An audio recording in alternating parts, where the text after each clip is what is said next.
Redzone Oklahoma Preview Show, Week 1 edition. Week 0 is now in the books, and now we get the majority of teams kicking off their 2025 football seasons this week. I'm your host, Michael Knight, the director of Redzone Oklahoma. Happy to be with you here this week once again. Another reminder to smash that subscribe button. Appreciate everybody who tuned in last week to our first edition of this new Redzone Oklahoma Preview Show for Week 0. Happy to be talking high school football every single Wednesday. That's when you can expect this on our YouTube channel. Another thing you can expect, game highlights. We were at the Bixby-Owasso game. We were at a couple games in Edmond on Friday night. We were also at the Lawton MacArthur Elgin game on Friday night. Game highlights from all of those matchups up available now on our YouTube channel. Just hit subscribe. You'll get notified when all of our new things come out on YouTube. A lot of people were asking for more free content. All of our video content throughout the 2025 football season will be free right here on the Redzone Oklahoma YouTube channel. All right, so what's new on Redzone Oklahoma? This is what you can expect on this week's show. We're going to go over what's new on Redzone Oklahoma. We'll also take a look at the 10 best games and then a couple more games to pay attention to this week. That article came out on Monday on Redzone Oklahoma. We'll also be joined by several coaches in some of the week's biggest games. We have Jenks head coach Adam Gaylor, Lincoln Christian head coach Jerry Ricke, as well as Washington head coach Brad Beller. We'll also take a look at the Week 1 players to watch. Again, another article that already came out on Redzone Oklahoma, but we'll take a look at all 10 players to watch heading into some of those biggest games of the year. And then we'll also answer your questions. We'll have a Q&A portion right after players to watch. That's when you guys chime in with some of your questions talking high school football in Oklahoma. You can submit your questions on Twitter or X, whatever you call it at this point, at PrepRedZoneOK. You can DM us, just reply to any tweet with a question for the show. You can also email us, michael@prepredzone.com, to get your questions in for the Q&A portion. And then we'll take a sneak peek at this week's Player of the Year watch list. Last week, we unveiled our first 3 nominees for the watch list, and we'll add another 3 players this week on Thursday, but you'll get a sneak peek at that here on this preview show. And then we'll take a look at what is to expect coming up following the games on Thursday and Friday on Redzone Oklahoma, what you can expect there. So what's new on Redzone Oklahoma on Monday? As always, we will release our 10 best games of the week, and we'll break those down once again here on this show, but we also have it in written form for you on the website. On Tuesday, we dove into the Jenks Trojans. They got a big win, 51-7 over Edmond Santa Fe. On Friday night, we dive into some of their top players from that matchup as they have another big game this week as they go on the road to take on the Owasso Rams. The Jenks practice report up available now on Redzone Oklahoma. And then on Wednesday, earlier today, we put out the Week 1 players to watch, 10 players from the best matchups in the state this week, why it's important for them to play well, all of that those player breakdowns are up available now on Redzone Oklahoma. So let's wait no longer and get into this week's 10 best games, plus a couple more to pay attention to. And we start with the Bixby Spartans as they go on the road to take on Sand Springs. Bixby coming into this week at 1-0 after beating Owasso 49-21. They remain the number 1 team in Class 6A1. They also beat the Sandites 50-10 last season and have won 11 straight in the matchup. We were there for that season opener against the Owasso Rams last week, and Bixby, man, they look like a team that might be one of the best in program history. And when you're talking about a program that's won 10 state championships in the last 11 years, that is saying quite a bit. They jumped out early and often on the Rams, and they put that game away basically at halftime early on in the second half and rolled to a 49-21 victory over Owasso. It was a complete performance offensively and defensively. They will hit the road to take on Sand Springs. Sand Springs coming in to this week at number 3 in the 6A2 rankings. This will actually be the season opener for Sand Springs. And the Sandites, this is an interesting start to the season. It really began last year where they had these non-district games scheduled where they will open the season against Bixby, and then they'll face Owasso right after that. So as far as a 1-2 punch, last year it was the same thing, facing number 1, number 2 in 6A1. This year they do the same thing to kick off the season, but head coach Bobby Klink, he's adamant that he wants to test his team early and test them often. So they will be tested on Friday night as they host the Spartans.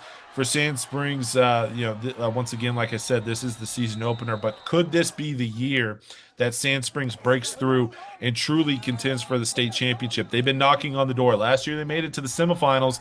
They led eventual state champion Choctaw in the first half, 21-6, but let that one get away. Could this be the year, led by a dynamic offense, that Sand Springs wins 6A2? As for Friday night's game, it's an uphill battle whenever you're taking on the Bixby Spartans. In Class 5A, we have a top 5 matchup, number 2 versus number 3 in the Oklahoma City area. It's Booker T. Washington going on the road to take on Del City. Booker T. Washington jumped up in the 5A rankings this weekend after beating Muskogee 21-14 in week 0. It was a fast start for the Hornets last week, but I'm very interested to see how they respond to going on the road to taking on Del City. And I watched that game back against the Muskogee Roughers, and they lost some key players banged up to injuries. So they could still be a little banged up heading into this matchup, but there's no doubt that coming into the season, Booker T had high expectations. They backed it up with a big week 0 win over Muskogee, but now they have to go on the road to take on Del City, another team in Class 5A that has a lot of expectations. And speaking of Del City, they dropped in the rankings this week after getting shut out on the road, 35-0. They lose to Emma Memorial.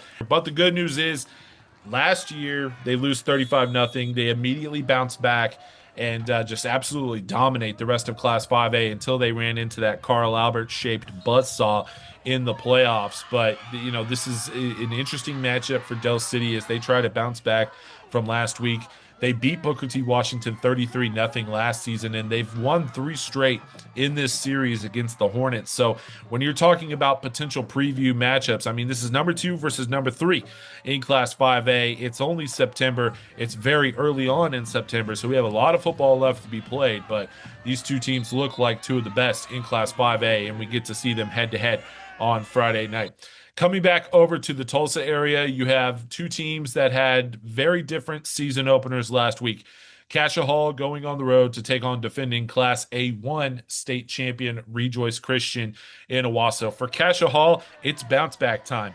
They drop in the rankings. They were number 3 in Class 3A. Now they're number 6 after losing 27-6 to Holland Hall. And similar to how I didn't see, the Del City Emma Memorial game coming with another 35-0 shutout, I didn't see Holland Hall winning this game, let alone winning it by 21 points. So Cassia Hall coming into this week, looking to bounce back in a major way. And it's not going to be easy because you look at what Rejoice Christian did last week in particular in their season opener. This is a team that can be electric on offense, but Cassia does have some momentum. They beat Rejoice 45-14 last season. They've won 3 out of the last 4 in this series. So they're not going to back down from this matchup against the Eagles. For Rejoice Christian, as I mentioned, they did open the season with a very impressive win last week over Noah. They won 48-27. Their star quarterback as a sophomore was absolutely electric last week. We'll dive more into him and his performance in that victory over Noah, and as a player to watch in general later on in the show. But Rejoice Christian, they look like a team that is still once again the team to beat in their class. But again, you talk about a Class A program playing a 3A program. It is going to be interesting to see what happens here on Friday night. Real interested to see the outcome of that game, as both teams, like I said at the start, starting off this season in very different places.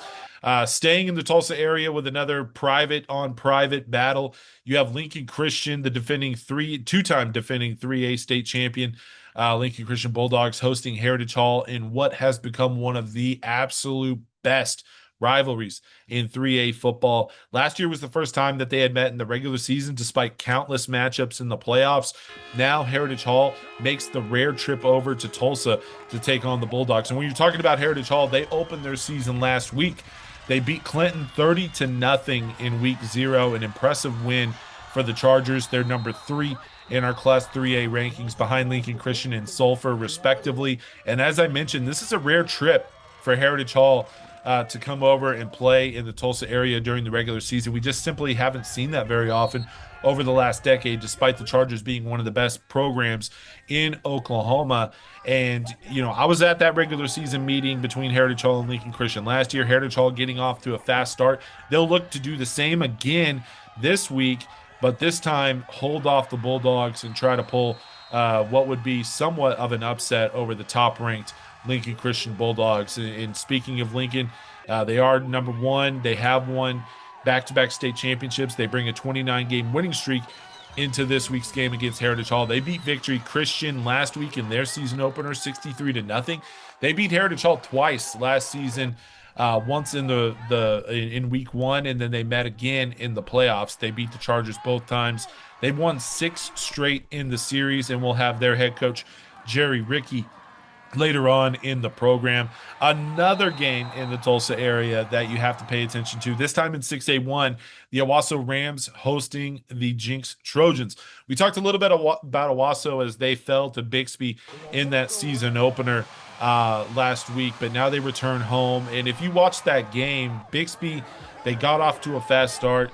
Owasso really settled in the second half and played good football down the stretch, but at the same time, it kind of snowballed on them. So avoiding that snowball effect against a Jenks team that was absolutely dominant against Edmond Santa Fe is going to be something to watch this week. Owasso beat Jenks twice last season, and they've won 3 straight in the series. Obviously, the most notable one came in that triple overtime semifinal classic that Owasso was able to prevail, moving on to the state championship before losing that overtime heartbreaker to Bixby. For the Jenks Trojans, they're number 4 in our 6A1 rankings, and they beat Edmond Santa Fe last week in the season opener. Running back KD Jones was absolutely dynamic in that one, as they left no doubt that, between their offense and explosive plays on that side of the ball, or their defense with the relentless effort that they played with, they left no doubt that they were the better team, as they prevailed 51-7 over Santa Fe. But now comes the big test as they go on the road to take on an Owasso team that has a very explosive offense. And we'll have Jenks head coach Adam Gaylor on later on in the show to talk more about this matchup. Back over to the west side of the state, you have the Tuttle Tigers hosting Newcastle. This used to be a huge district matchup. I know it's a rivalry game in that area. These teams were very familiar with one another because they played in district play in Class 4A. But now that Newcastle has moved up to 5A, this becomes a non-district clash. And for Newcastle, they come in number 8 in our 5A rankings. They went on the road and beat Bartlesville 51-34 last week. This game was close at halftime, but the Racers were absolutely dominant in the second half to run away with that victory over the Tuttle Tigers. Caden Longman had a really big game, both offensively, defensively, and specifically in special teams in the win over the Bruins, but now they get really tested. Look, Bartlesville's a good football team, but Tuttle, as we saw last week, is one of the top contenders in Class 4A. The Tuttle Tigers, number 2 in 4A football. They played Guthrie last week in a huge season opener, and they made quite the statement by beating the Blue Jays 38-13 in that season opener. When Tuttle faced Newcastle last year, the Tigers won 21-0. As I mentioned earlier, they are former district opponents, but Tuttle has had no problems in this series. They've won 11 straight, and really over the last 2-3 decades, they've been absolutely dominant in this series against the Racers. So Newcastle trying to turn things around as Tuttle tries to continue their dominance heading into the last week for them with non-district play after playing Newcastle on Friday night. Staying in the west side of the state, in a big game in Norman, it's the crosstown clash, Norman North hosting Norman. And I say it that way because it's going to be a very special day for Norman North, as they will host their rival Tigers on their campus. It's the season opener for both teams, but it'll be the first on-campus home game for Norman North as they officially open up their new stadium on Friday night. Norman coming into this game at number 10. They're coming off a 2024 season where they become one of the best teams on the West Side. Of course, everybody remembers Week 10, the Tigers going on the road and knocking off eventual state champion Bixby. They finished the regular season 9-1. Unfortunately, they drop out early on in the playoffs, but the Tigers coming into this season with a little bit of momentum despite losing a pretty talented senior class. They take on rival Norman North, who comes into this season at number 8. And again, all eyes are going to be on the Timberwolves with the new home stadium. They have one of the best players in the state with wide receiver Mason James, but it is the season opener for both teams. So I'm interested to see how both teams get out and start this 2025 campaign. Over on the east side of the state, back in the Tulsa area, you have Union hosting Stillwater. For Stillwater, they come into this matchup at number 2 in 6A2. It will be their season opener as well, as they played 2 scrimmages in the last couple of weeks to get ready for the 2025 season. They will go on the road to take on Union. They beat Union 36-35 in overtime last season. And when you look at Stillwater, this is a team that I really like in 6A2. I think that they're a true state championship contender.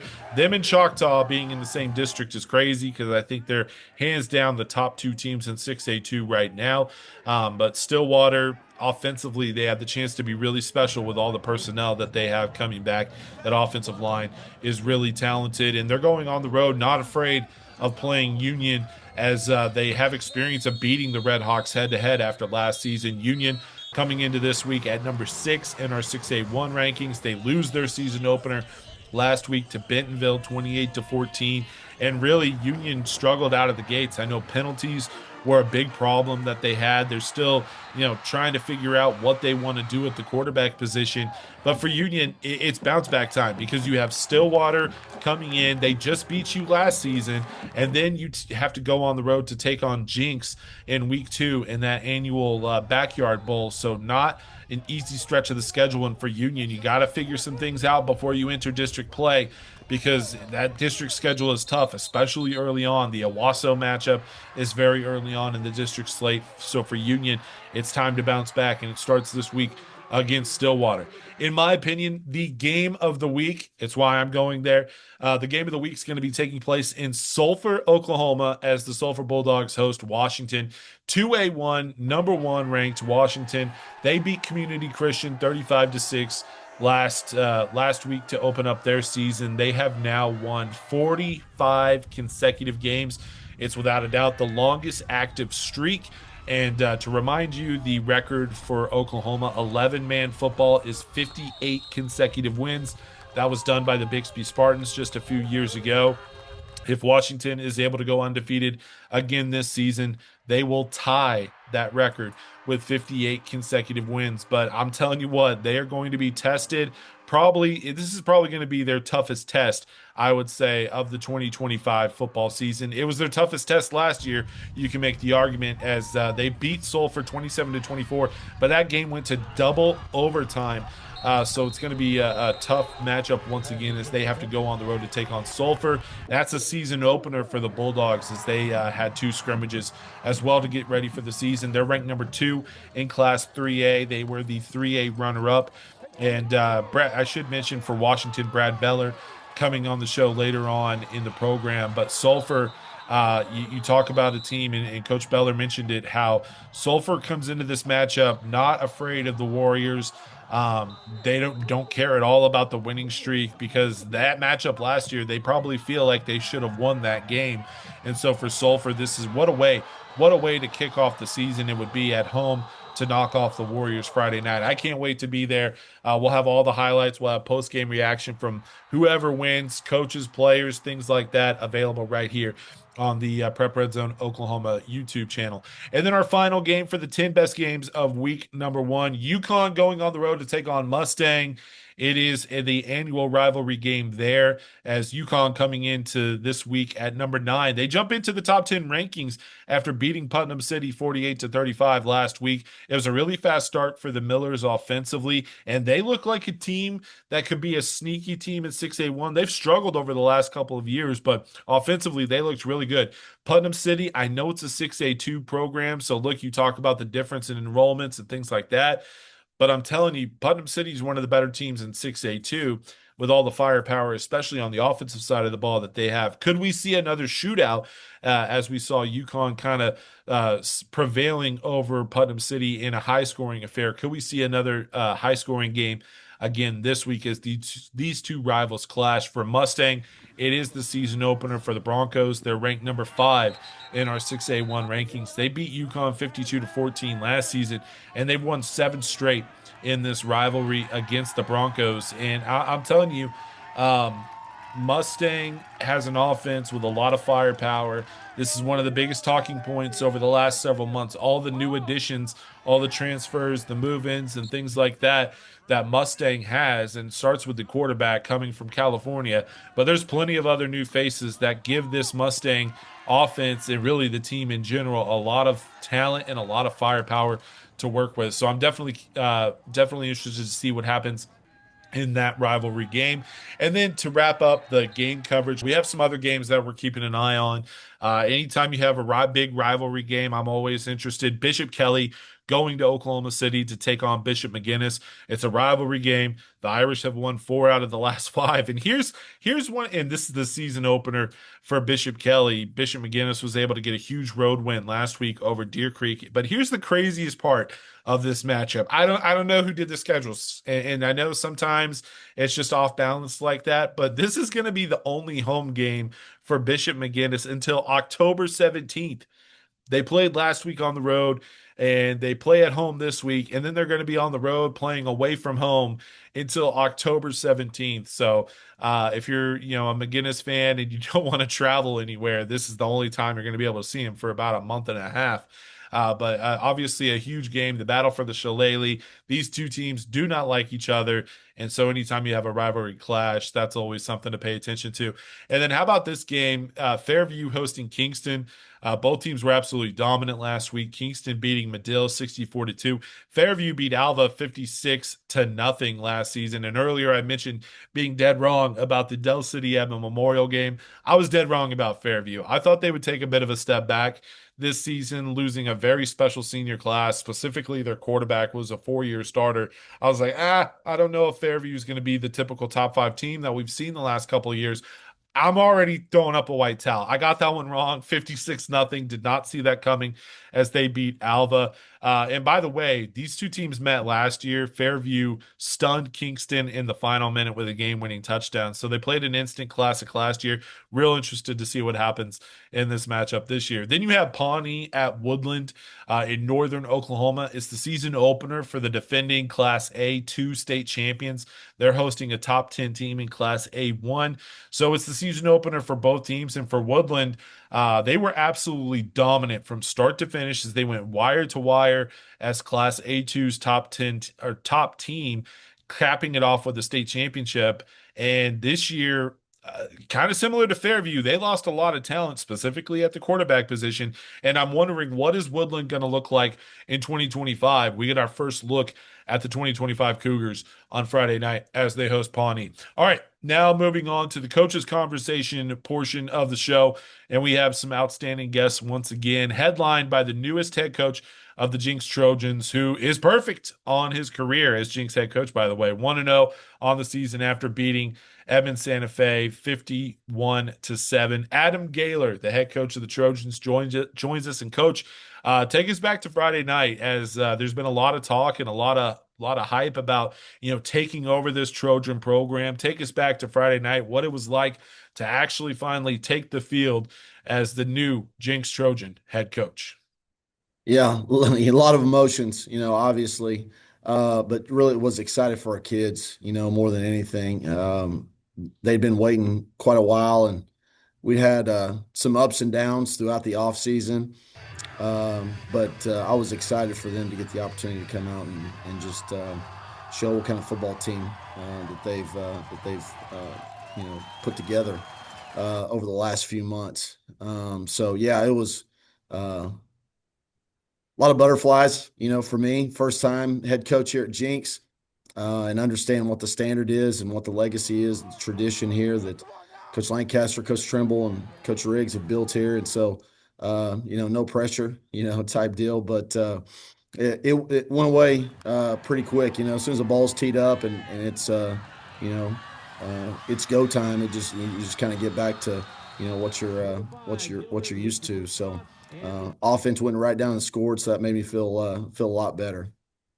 Well, speaking of that offense, it leads into the next thing with whenever you're talking about Jinx over the last 2, 3 seasons, the conversation shifts to KD Jones, obviously an electric football player, committed to Oklahoma State, and he got his senior season off, started with a bang, over 200 yards of total offense, 5 touchdowns, had a couple touchdowns called back for a penalty. If you take the penalties out, he scored as a running back, a receiver, and as a punt returner. I really think that element of him as a pass catcher is so underrated. Everybody knows about his running style and his ability as a running back, but he's the ultimate weapon on offense, and he could not have looked better on Friday night. Yeah, what a statement, he came out and made week one. If he played receiver full time, he would be one of the best receivers in the state, and possibly in the nation. He's got great route running, ability, and obviously the ability after the catch. So, we're going to move him around quite a bit. We didn't move him around as much on Friday night.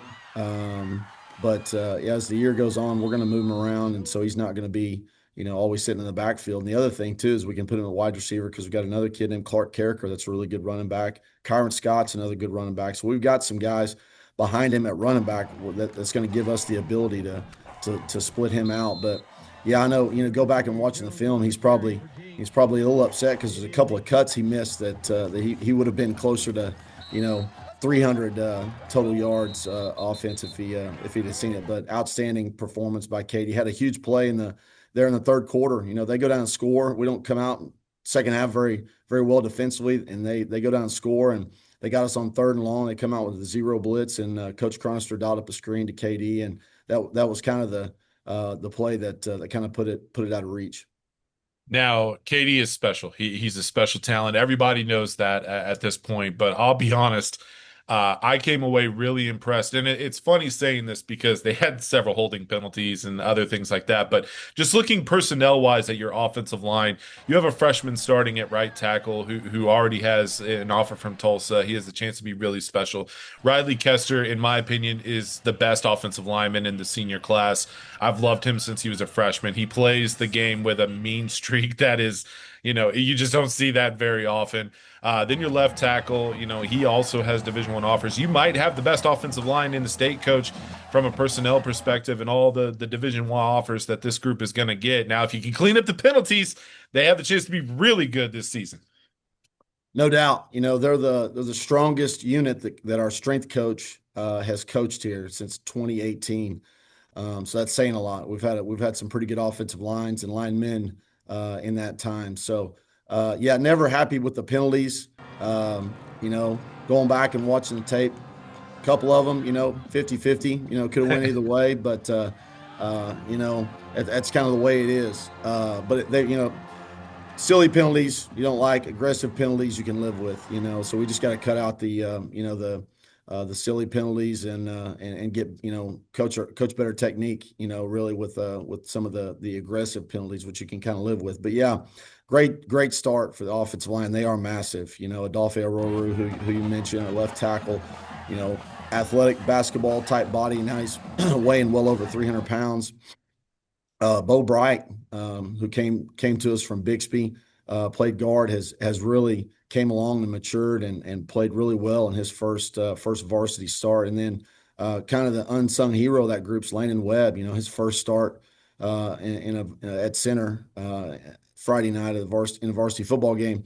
and Landon's kind of undersized, but he's super smart, super intelligent. Calls the protections and the blocking schemes based on the front. So he's high football IQ, and he's also he's a tough little sucker compared to some of those other massive guys. He's just one of those undersized guys, but he's going to work and work. And Santa Fe had a couple of really good defensive linemen, and Yeah. a couple Division I kids, and Landon did an outstanding job. Certainly didn't get overmatched physically. So yeah, great start for those guys up front. Really, really impressed, because that's what we want to be known for. We want to run the football first. You think of spread offense and all that stuff. Well, it starts with running the football. Yeah, and for you as a defensive guy, at your core, I got to think that you were pretty pleased with the defensive efforts. You only give up 7 points. You had them shut out at halftime. I left at halftime, but watching your unit in that first half, they were flying all over the football. It was relentless effort. Santa Fe could not get anything going offensively, and it had a lot to do with what was happening in the front seven. Your defensive line was getting a push. Your linebackers were finding the gap, getting into the backfield, and there were several plays that I watched. Both in real time and then going back and watching the video that I shot. I mean, within half a second, they were already in the backfield and blowing the play up. Yeah, the front did a great job. Rhett Pangburn, Air Force commit, had a sack, I think, on in the first series. Luke McAnally Jr. He's started for us and played quite a bit since he was a freshman a couple of years ago. Went to a single digit, so that tells you a lot about a defensive lineman. But he's one of the best, and both those guys are two of the best in the state. Orlando Williams, Edge, and Carson Odom, both those guys got their first starts Friday night, and we only have 4 guys back, and I think we played quite a few guys, and when the game was still in doubt. About 10 guys that really played for their first time on a Friday night. So we're young. We're going to go through growing pains, with some bad eyes here, and some things like that you kind of get as having a young group. But they play hard. That's the expectation. Playing fast and physical. That's Jenks defense. It was established long before I was here.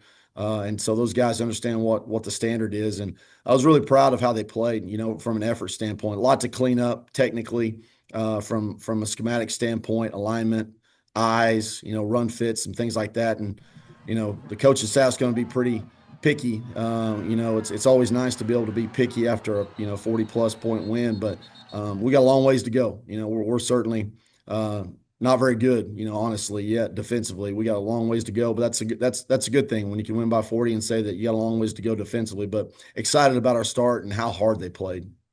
Well, if the youth, the new starters, not very good. Your words, not mine. I thought they were very good on Friday, but they're going to get thrown into the fire on Friday night, because you have an Owasso team that's licking their wounds a little bit, coming off a tough loss to Bixby, and offensively, that's a unit that they have skill players everywhere. I mean, the running back room is deep. The quarterback is terrific. The wide receivers, they might be the best wide receiver group in the state.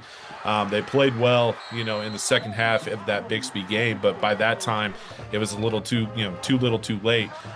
They're obviously going to be very frustrated coming into Friday. As you look at that matchup, what are you expecting from a tough road game against a really good Owasso offense and team overall? Well, they're well coached, obviously. Coach Blankenship's Hall of Famer and one of the best in the history in the state of Oklahoma to ever do it. So they're going to be ready. They're going to have a great game plan, and those kids are going to come out with a chip on their shoulder. I've been in that spot too, and I know they're going to have a heck of a week of practice, and they're going to be ready for us. But yeah, they're super talented offensively, on both sides. But you look at the offense, the quarterback, like you said. Number 1, number 4, wide receiver are two of the best we'll see all year. Multiple running backs, talented. They're gigantic up front. They're going to present a lot of issues schematically, but also from a personnel standpoint. They'll be as good as anybody we face. And then on the other side, obviously up front, the 2 DNs and the nose guard they do a great job Bixby's pretty good. It's kind of an understatement, right? But Owasso, I went and watched the game, and then you watch it on film, and you're like, that I think it kind of snowballed on them, so to Yeah. speak, and the momentum kind of got them. But the score was not indicative of how good Owasso really is, because they're a really, really good football team, and we're gonna have to play a lot better than we did Friday night to come away with a win. Well, Coach, you're 1-0 as Jenks' head coach. So, in terms of winning percentage, I got to think you're right there at the top, at least tied for at the top among Jenks head coaches. And when you talk about the list, and I know you know the history, that's definitely saying something. Coach, happy for you. Congrats on the win Friday night, and good luck this week as you guys head back on the road, make the short trip up to Owasso, and take on the Rams in what should be a very fun and competitive game Friday. Thank you, Michael. Appreciate it. Yeah, my wife said time to retire. I could, go ahead and retire and keep that perfect winning percentage Yeah. there. But yeah, thank you very much, Michael. Appreciate That's something I can relate to. My wife got, this was several years back, got an Employee of the Month award, and she texted me a picture of it, and my reply was, "Quit, go out on it. top. Doesn't get any You're at the better. top of your game." Thanks again, Coach, Mike. yeah, appreciate it. Once again, thanks so much for joining us. Again, Jinx going up to Owasso on Friday night. Big 6A1 battle taking place there. Now we're switching gears. Another game that's taking place about, I'd say 5 miles southeast of Owasso at Lincoln Christian. Big 3A matchup. Top ranked Lincoln Christian taking on Heritage Hall. These two teams very familiar with one another. Lincoln Christian coach Jerry Ricke joins us now. And coach, coming into this season, 28 straight wins, back-to-back state championships. You open up the season last week with a huge 63-0 win over Victory Christian. I got to think that you were pleased with your team getting off to a fast start in week 0. Yeah, our kids were excited about opening up the season. It was a home game, a lot of people here. Everybody's excited about the first game, and so I think our kids were excited. They took the best of the opportunity, made the most of it, and came out played really well, and really proud of them for that. One of the talking points during last year's state championship season was the defense and specifically the front seven. And, when I say a talking point, I mean, I know I talked about it a lot. But looking at some of the stats from Friday night's game, Victory Christian was not able to move the ball very often. You guys were really able to lock down defensively. When you look at this defense and all the guys that you have coming back, obviously you have to replace some names like Mason Torres at linebacker, among others. I mean, when you look at this unit as a whole, is it possible that this defense could be even stronger than what we saw from last year's unit? Well, that's always the goal, is to get better every year. And it's not any, no offense to our defense from last year, but we're trying to get better every year. And one of the things I noticed, we just talked about it. We just got in from practice, was how fast we played on Friday night, and we were flying around to the football. I'm really proud of our linebackers. I thought they fit really well. Our defensive line played well, and we just as a team. To me, defense is a team effort, and we had 11 hats to the ball, really good pursuit, and we were just sound in every area of the game. So we're really pleased with that. We got a couple turnovers, a couple pick sixes for touchdowns, and that's always a bonus. What has happened to Lincoln Christian football where now you guys are a perfectly balanced team? For a long time, all eyes were looking at the offensive side of the ball as you guys would routinely light up the scoreboard, but now you're still lighting up the scoreboard and the defense is shutting teams out.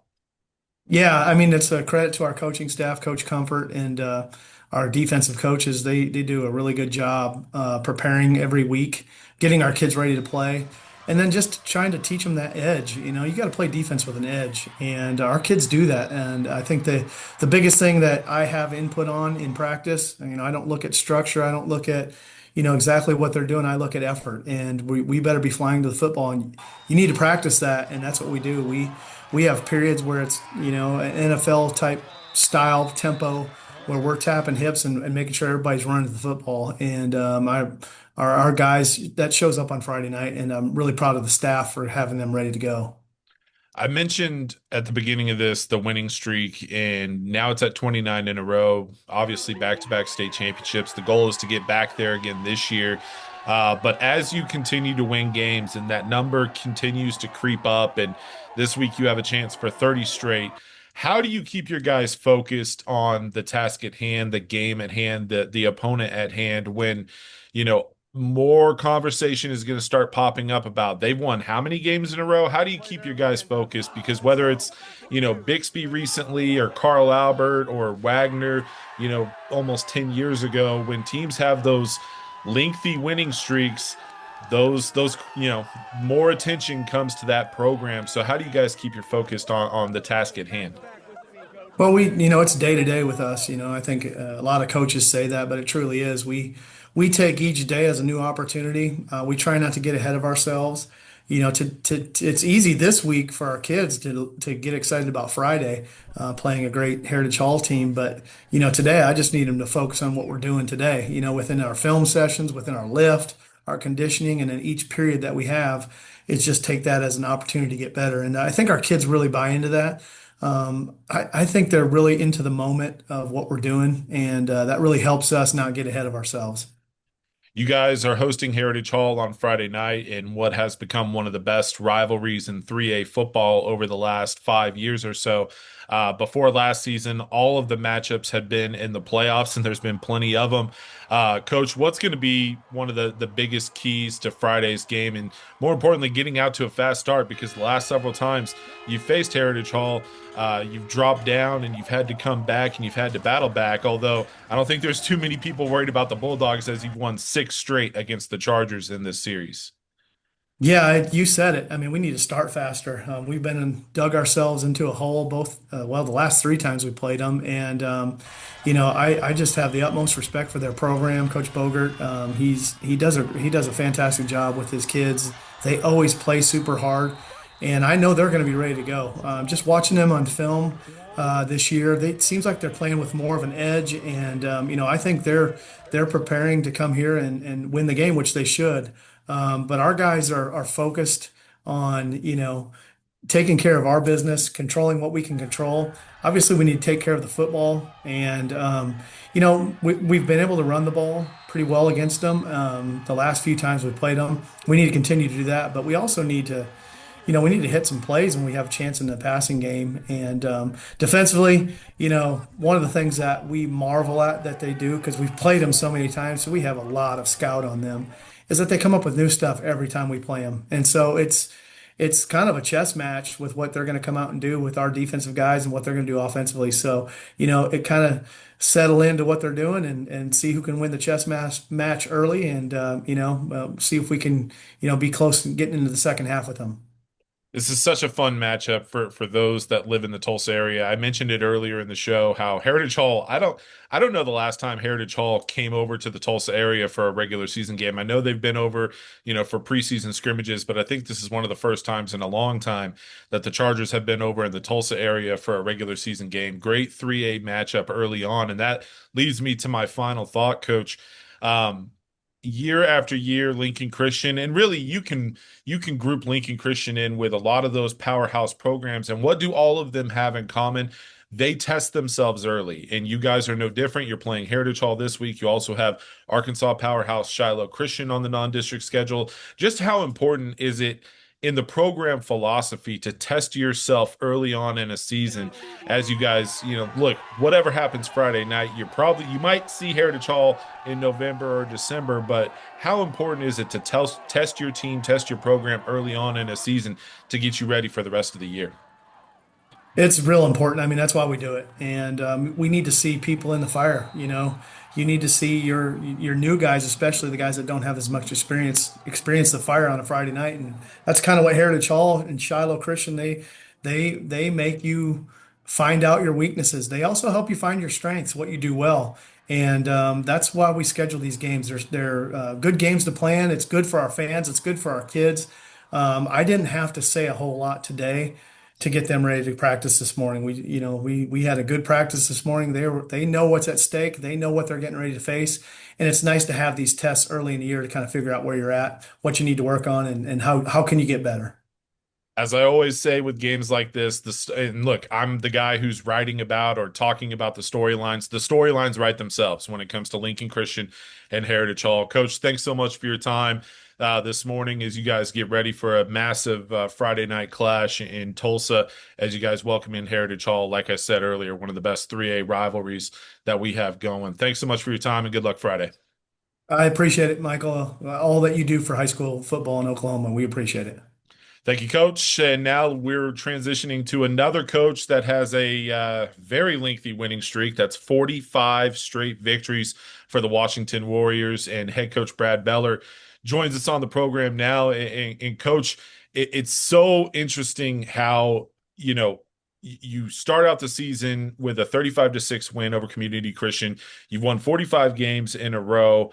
And I just got done talking with Lincoln Christian head coach Jerry Ricke. They've won 29 in a row. And the question that always pops up is how do you keep your guys focused on the task at hand and not about that winning streak that continues to climb the ladder and that number continues to get higher and higher? I think the biggest thing is when you get to practice, when you get into the building, that the main thing is the main thing, and that is, that practice preparation, that particular game, whatever we have going that day, just making that our focus. I know during the off season and during the summer months leading up to, our kids get bombarded about that. They get bombarded with the win streak and three in a row and all that kind of stuff. And I think that coming in to the practice facility, coming into team meetings, being around one another is kind of our safe haven. That's a way that we can kind of block all that noise out, just go to work. And once they see that that's effective, it's pretty easy to kind of keep their eye on the task. I'm part of the problem, coach, because I've talked about that winning streak quite a bit. And look, you keep winning games, everybody looks to look, you guys go undefeated again this season. You tie Bixby for the state record for 11-man programs, but it's only week one. So we got a lot of games in between now and then. I want to shift gears and talk about one of your top returning guys, Creed Barrett at the quarterback position. At this time last year, he was a freshman making his first career start. At this time last year, he was about to have his real true breakout moment in the Sulphur game as he had a really terrific performance throwing the ball all over the field. He was our freshman of the year last year. Coming into this season now as a sophomore, 1 year under his belt, what kind of growth have you seen from your quarterback going into his second year as QB1? I think last year at this time, we were trying to get him comfortable. And there was no better way to get comfortable than trying to get Nate Roberts the football, Mason Singletary, and even to some degree, Case Alexander, even though early in the year, Case was mainly defensive minded. We were able to get Case in there later in the year, but, really just kind of one man reads, get the ball up, get the ball out. This year, you're starting to see more pure progression routes where he's going through multiple reads. He's doing pre-snap checks, side adjustments, and different things like that. You're starting to see him. Cade Babcock and Case Alexander, his two biggest targets coming back. We have to develop a few more. The good thing is his stats last year were huge, mainly because we struggled running the ball. And I think that, the biggest thing is telling him that he's not having to recreate stats as much as he is just efficiency. Be efficient. That's what Major Cantrell was the previous 3 years, just be efficient.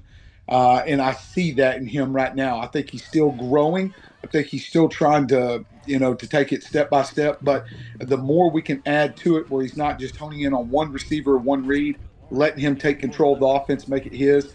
Plus, he proved the other night he can run the football. So, he's going to be an effective runner and a two-way guy. You mentioned Case Alexander, another guy who had that breakout season as a freshman, has been a dominant player since that freshman season. He's now a junior. I swear, by the time his senior year is done, all of 2A and 2A1 football will be like, he's still in high school. Like, what? When is this guy going to graduate? He's going to be a 4-year starter, obviously a very special talent. And like you mentioned, you're expecting to use him more on the offensive side of the ball, even though at his core he is a linebacker, he is a natural talent there who can fly all over the football, but really, he's one of your best overall athletes. So you got to find a way to get him on the field as much as possible. Yeah. And, last year, I think it was around Sulphur game, we came in at halftime and said, we need you more. We've got to have you step into a little bit more of a role. And he said, Coach, you ask whatever you want. I'm ready for it. I don't think he was ready up until that moment. I think he thought, I'm just a defensive guy. That's all I did as a freshman. He's proven already in our first scrimmage against Tuttle that he is a unbelievable wide receiver / tight end.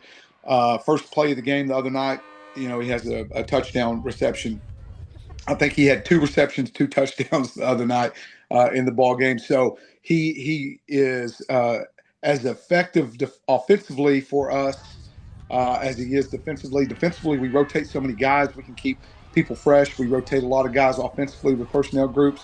So we can use him and maybe protect him on one side of the ball or the other. We're needing him that night.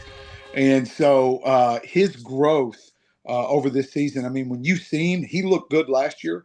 He looks really good this year as a junior, just the way he's moving, his strength, his physicality, his body control. It's impressive what he is. And I mean, he's went to another level that I didn't even know if he would go to. We talked about Creed Barrett. We talked about Case Alexander.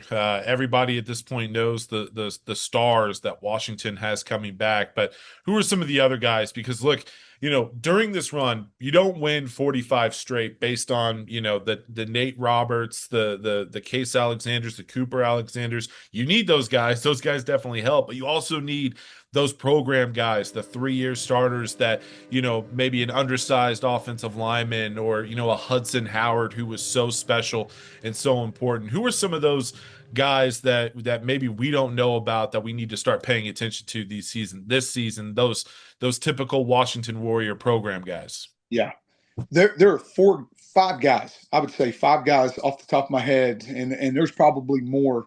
But I think it goes with starts with the 3 down linemen. You got Sam Cantrell, Kingston Stringer, and Lane Taylor. Those 3 guys on the offensive side of the ball. Lane is now more of a defensive, DT only. Kingston and Sam have started for multiple years on the offensive line, and they just bring that consistency back that a lot of times don't get the headlines. They're not big prospects. They're not guys that are looking to even go play Division II football, but they are great, outstanding high school football players.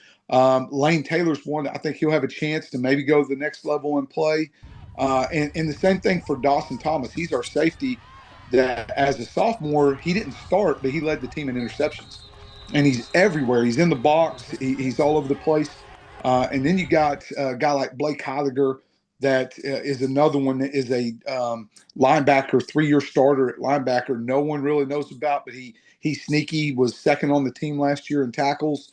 And then a guy named Ricke Ramirez.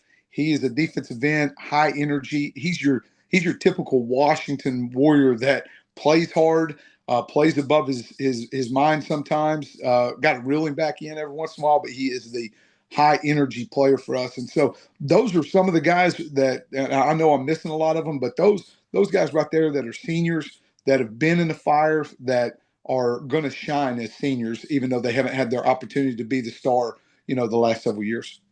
All right, we got to get you out of here and talking on Sulphur Friday night. I am pumped to make it down there for that matchup.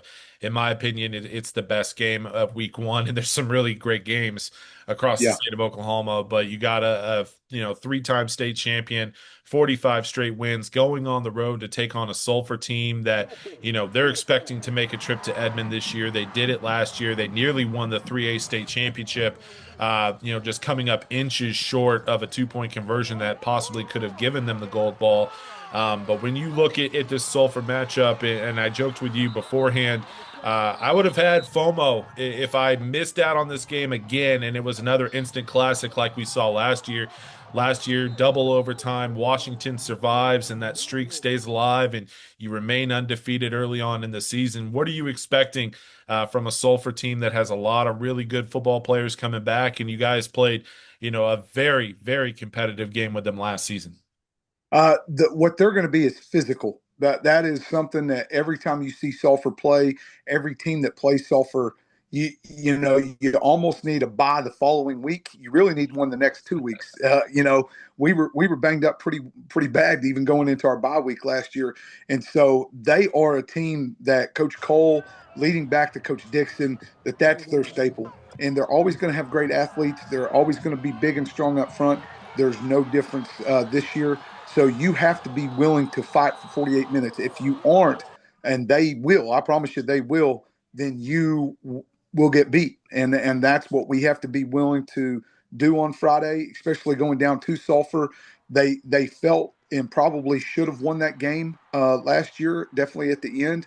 We had our opportunities early to maybe pull, a 2-touchdown lead, and to their credit, they made plays. So it's going to be a great game, great environment.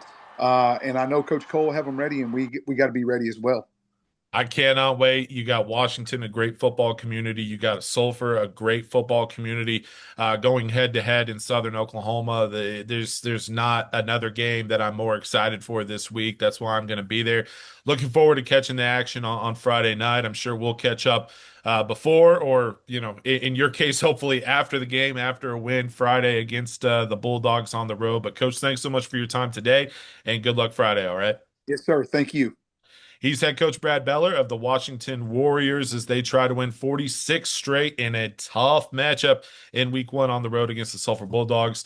And after all of our coaches' conversation, we move on to our players to watch in week 0. And we already broke down a lot of these top games, and one of the better games on the east side of the state of Oklahoma in Tulsa, Lincoln Christian hosting Heritage Hall. We talked with Lincoln Christian head coach Jerry Ricke about the matchup, about his team. And, when it comes to their offense, it all starts with the quarterback position. Lincoln, known for a long time as being that quarterback pipeline. No matter who the QB is, they always have a reliable starter. This year, Carter Ricke going into his second season as QB1 of the Bulldogs, and he leads off this week's players to watch. Ricke got his senior season off on a really good start last week against Victory Christian as they won 63-0. He made quick work of the Conquerors. He went 9 of 12 for 209 yards, 2 touchdowns. He also had a touchdown on the ground. He's now 15-0 as QB1 of the Bulldogs.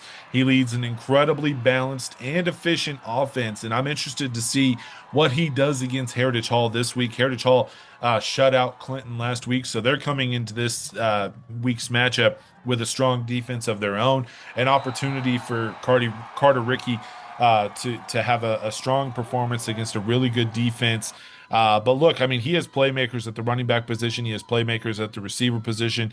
All 5 starters coming back on the offensive line. So a big opportunity ahead for Carter Ricke, who was really efficient last season in his first year as QB1 of the Bulldogs, and now he has an opportunity in a huge matchup on Friday night to put up some big numbers offensively and try to keep this winning streak for Lincoln Christian intact on Friday night. Another huge game that we talked about quite a bit, Washington going on the road to face Sulphur, and their top player, Case Alexander, coming in to this season. Tight end, linebacker, one of the top 2027 prospects in Oklahoma. He had a breakout year as a freshman linebacker back in 2023. And as Coach Beller mentioned earlier on the show, he's expected to play quite a bit more offense for the Warriors this season. But when it comes to Case Alexander, he is without a doubt at his best at the linebacker position, just a relentless defender. I've talked about him since his freshman season. It seems like he's always around the football. It doesn't matter if he's making the play, he's around the play at all times. Now you throw in the fact that he's going to be incredibly productive on the offensive side of the ball, and you have a player that's going to be arguably the best two-way player in Class 2A1. He's without a doubt one of the best overall prospects in the state's 2027 class, being recruited by programs all over the country. Stillwater going on the road to take on Union, and their junior wide receiver Deacon Jones is a player to watch. We mentioned that 2027 class, and Jones is one of the top wide receivers in the state's 2027 class. He had a really solid freshman season, but that was a year where he was kind of overshadowed at the wide receiver positions. The Pioneers had quite a bit of returning talent, specifically in the senior class. And so last year in 2024 was more of his breakout season. But Jones is incredibly dynamic, and Stillwater has a couple of guys at the wide receiver position that could give Union some problems. And of course, that's a Union defense, and specifically in the secondary, that is not lacking talent. So if Jones is able to have a big game on Friday night, he's doing it against really strong competition. It looks like he's taken the next step in his physical development to go along with all of his skills as an overall wide receiver. Real interested to see how Jones kicks off the season on Friday night against Union. The Owasso Rams trying to bounce back following last week's loss to the Bixby Spartans, and quarterback Drew Frankenfield looking to bounce back in a major way. He struggled a little bit in that season opener against Bixby, whether it was against the Bixby pass rush or the Bixby secondary. It was not an easy night for Frankenfield, especially when you compare Friday or last week's matchup against Bixby to last season in that season opener, where Frankenfield kind of announced himself as one of the top quarterbacks in the state's 2027 class. He had a really strong season overall last year. He's continued to develop physically, turn himself into a legitimate quarterback prospect for the Division I level. Now he does it against Jenks on Friday night. At home, Frankenfield looking to have a big performance against a Trojan defense we heard from Adam Gaylor, Jenks' head coach. They're pretty young on the defensive side of the ball. Now, they play with relentless effort and ferocity. So once again, Frankenfield going to be under fire quite a bit on Friday night. But if he settles in, he has plenty of playmakers around him. I'm expecting a pretty strong junior season for Frankenfield, and it could start on Friday against the Jenks Trojans. Staying at the quarterback position, Easton Webb from Sand Springs, arguably the best quarterback in the state of Oklahoma. He was without a doubt the most improved player in Oklahoma last year. When you look at his production from his junior season and you compare it to his freshman and sophomore seasons combined, it's similar, but you're talking about one season versus 2 seasons of production overall. Webb made a tremendous jump last year, and he's without a doubt become a legit Power 4 quarterback prospect this offseason. Easton Webb will also face arguably the best defense in the state on Friday. We just mentioned how Drew Frankenfield was under fire against that Bixby defense last week on Thursday night. Now Easton Webb is going to be under fire at home in their season opener. But regardless of what happens on Friday night, in my opinion, Webb is one of the best quarterbacks in Oklahoma, and can't wait to see what he does for his senior season. This is a guy who's formerly committed to Oklahoma State as a baseball prospect, but now he's turning into a legitimate, as I said, Power 4 quarterback prospect for the next level. And once again, staying at QB, the other guy battling with Easton Webb for that top QB prospect in the 2026 class, Mustang quarterback Jaden O'Neal. He will get his first action against Oklahoma competition in a regular season game on Friday night against UConn. He moved from California to Oklahoma this offseason. He was committed to OU, but he decommitted from the Sooners this summer, and a couple days later he committed to Florida State. And O'Neal came into Oklahoma this offseason with a lot of fanfare, as he's widely considered one of the top 2026 quarterbacks in the nation. So first time to get a chance to see. Look, I saw O'Neal back in the spring. We saw O'Neal a little bit in scrimmages and stuff like that a couple weeks ago, but this is our first chance to see him in game action when it really starts to count. He'll be taking on rival UConn. Real interested to see that season opener. Heritage Hall at Lincoln Christian. We mentioned this is one of the top games, and for Heritage Hall, Gerard Williams has to be one of the players to watch. You take a look back at that week 1 matchup against Lincoln Christian last year, and Gerard Williams was one of the best players on the field, whether it was on offense, defense, or special teams. He had a significant impact in all 3 phases of the game. If he has another game in another performance similar to what we saw last season, Heritage Hall has a chance to go on the road and snap this Lincoln Christian winning streak. Looking back at last season, Williams was somewhat limited on his overall production because of a freak injury that he suffered, I believe, in late September that kind of kept him out for a few games. Overall, he's one of the more dynamic players in Class 3A, wide receiver, defensive back. They move him around in the secondary, whether he's playing safety or corner. He can do literally whatever Heritage Hall needs for him, and he returns kicks. And this offseason, he committed to Tulsa. Truly one of the more dynamic players in Class 3A. Speaking of dynamic, Class A1 defending state champion Rejoice Christian, Camion Compton Nero, their two-way star, got off to a fantastic start last week in the season opener against Noah. At the quarterback position, he had well over 300 yards passing. He nearly had 100 yards rushing as well. He accounted for 4 touchdowns. And as if that wasn't enough, he also played quite a bit of defense, finished with 2 interceptions on the night as they knock off Noah in their season opener. And for Compton Nero, this matchup against Cassia Hall, definitely something that he's looking forward to. Is his first meaningful playing time last season was against Cassia Hall, and the Commandos absolutely rolled to a huge win over Rejoice Christian. So this one is definitely a game that he has circled on his calendar. One of the top overall 2028 prospects in the state. So a big matchup for Compton Nero, who definitely did not have a slow start to his sophomore season. We mentioned the game of the week taking place in Sulphur, Oklahoma. Maddox Mobley in one of the best matchups in the state. Their senior running back is definitely a player to watch going up against this Washington defense. And when you look at Mobley on film or in person, there is no question he is one of the best workhorse running backs in the state. The last time we saw him on the football field in game action, it was that state championship game. He was trying to carry Sulphur to the 3A state championship. I can't remember his final stat line, but he found the end zone a lot. He had a lot of carries, a lot of touches. He can also be a threat as a pass catcher out of the backfield for the offense. When it comes to Sulphur this season, Maddox Mobley is the guy to watch on this Sulphur offense and this team. And can they win a state championship? They could possibly go as far as he can take them. This offseason, Mobley committed to Navy, just a truly powerful player on the offensive side of the ball for the Sulphur Bulldogs. And then finally, one final player, Norman North quarterback Nash Henry. We mentioned earlier how Norman North, it's going to be a special night for that program as they open up their brand new on-campus stadium as they take on their rivals from Norman High. For Nash, he's making his first career start on Friday night.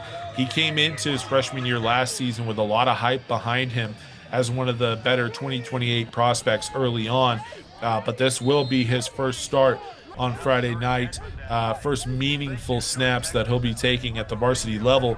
But, whether it's his, the hype that was around him coming into it, or just the fact that Norman North has become a quarterback pipeline over the last decade, whoever is, ending up taking snaps at Norman North, we tend to assume that they're going to be one of the better quarterbacks in 6A1 because that's just been the case for the last decade. But Henry has a chance to be pretty special during his career, and it starts on Friday night.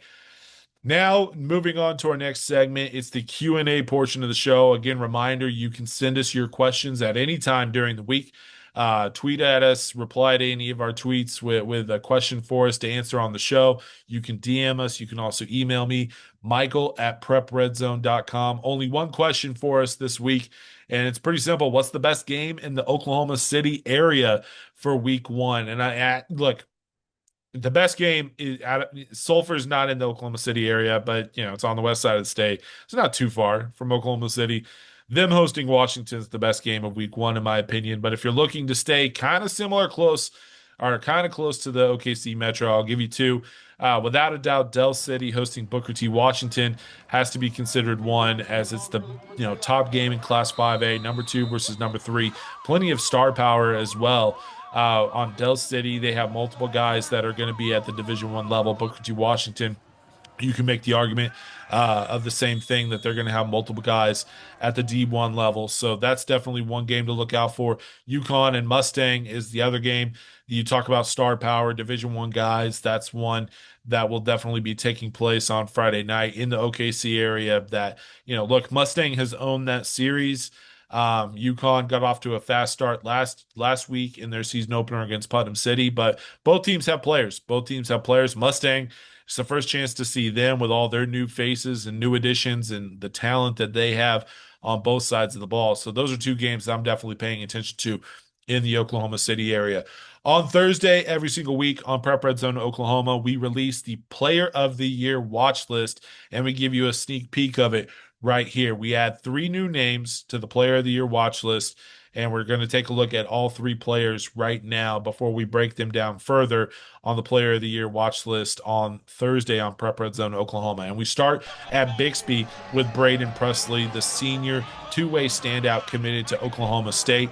Braden Presley with a fantastic season opener last week against the Owasso Rams.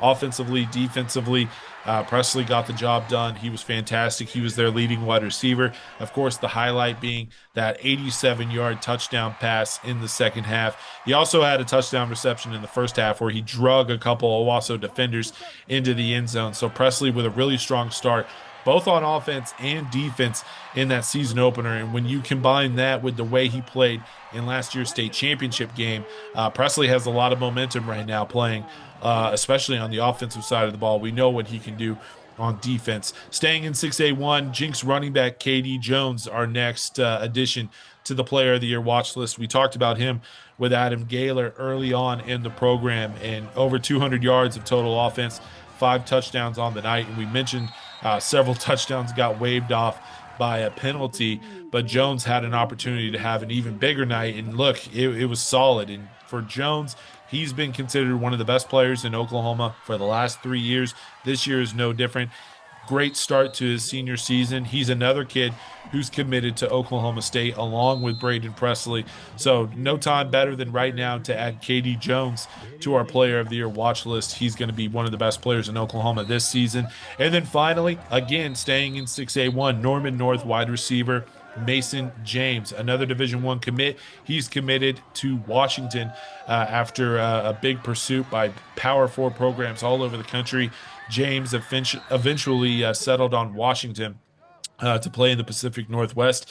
And as we mentioned, Norman North hosting Norman in a huge game on Friday night. It's a rivalry game, first game on campus in program history. Mason James, he's the best wide receiver in Oklahoma, has a chance to be one of the best overall players in Oklahoma as well. And it's going to be fun to watch his senior season unfold. His first opportunity at game action taking place on Friday at home against Norman. But Mason James rounds up this week's additions to the Prep Red Zone Oklahoma Player of the Year watch list. Again, we will release a further breakdown of all 3 players on the website on Thursday.